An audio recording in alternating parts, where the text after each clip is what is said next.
సింహాచలం అప్పలే స్వామి చందనోత్సవానికి వచ్చిన భక్తుల పరిస్థితి నిజంగా ఎంత దారుణంగా ఉందో చెప్పడానికి ఈరోజు ఇక్కడ చూస్తా ఉన్న ఘటనే నిదర్శనం. దాదాపుగా 6 మంది చనిపోవడం జరిగింది, దాదాపుగా 7 మంది చనిపోవడం జరిగింది. ఒక్క కుటుంబంలోనే నలుగురు చనిపోవడం జరిగింది. ఇంకా కొంతమందికి గాయాలు కూడా అయ్యాయి. నేను అడుగుతా ఉన్నాను ఒకటి,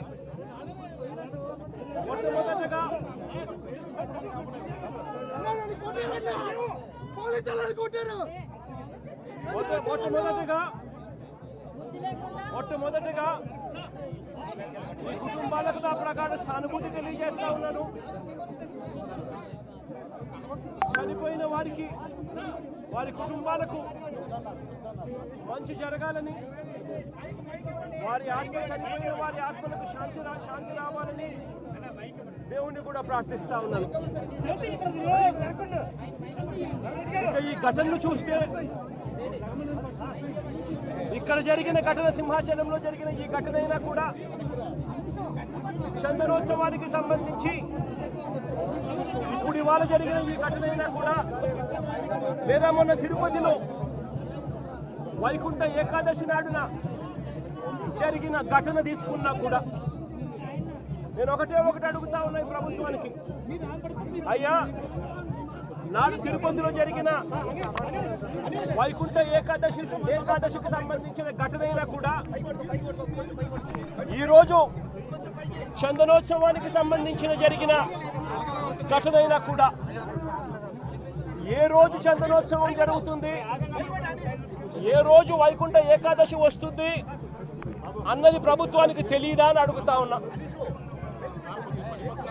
ఎప్పుడు జరుగుతుందో తెలుసు. ఆ జరిగే రోజున లక్షల మంది భక్తులు వస్తారు అన్న సంగతి కూడా తెలుసు. తెలిసినా కూడా కేవలం నిర్లక్ష్య వైఖరితో అనేక మంది ప్రాణాలను బలికొన్నారు. వైకుంఠ ఏకాదశి నాడు తిరుపతిలో 6 మందిని ఇలాగే నిర్లక్ష్యం చేసి పొట్టలు పెట్టుకున్నారు. అప్పుడు కూడా అంతే, చంద్రబాబు నాయుడు గారు కుప్పం పర్యటన ఉంది అని చెప్పి పోలీసులందరినీ కూడా కుప్పం పంపించారు. అందరినీ కూడా పార్కుల్లో పెట్టి, రకరకాల ఏరియాలలో పెట్టి, సడన్గా ఒక్కసారి గేట్లు ఎత్తేసి, సెక్యూరిటీ అరేంజ్మెంట్స్ లేవు కాబట్టి, పోలీసులు ఎవరు లేరు కాబట్టి, అందరూ చంద్రబాబు నాయుడు గారిని ప్రసన్నం చేసుకునే దానికి వెళ్ళిపోయారు కాబట్టి, అందరినీ కూడా పార్కుల్లోనూ అక్కడ ఇక్కడ ప్యాక్ చేసి, సాయంత్రం పూట ఇక లైన్లలో నిలబడండి అని చెప్పి గేట్లు ఎత్తారు. తిరుపతిలో జరిగిన తోపులాటలో 6 మంది మరణించడం జరిగింది. లక్షల మంది వస్తారు అని తెలిసినా కూడా జరిగిన ఘటన. ఈరోజు చందనోత్సవం రోజు కూడా లక్షల మంది భక్తులు వస్తారు. ఈరోజు అప్పన్న స్వామి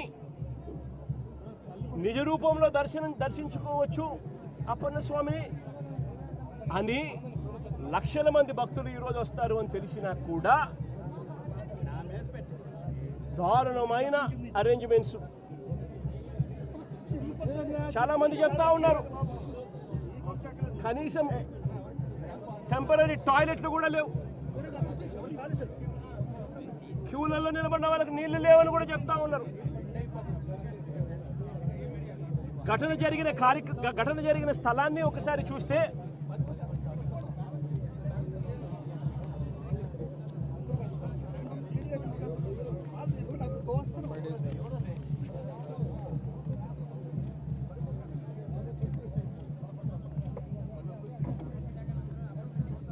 ఆరు రోజుల కిందట గోడ కట్టడం మొదలుపెట్టారు. 6 రోజుల కిందట గోడ కట్టడం మొదలుపెట్టారు.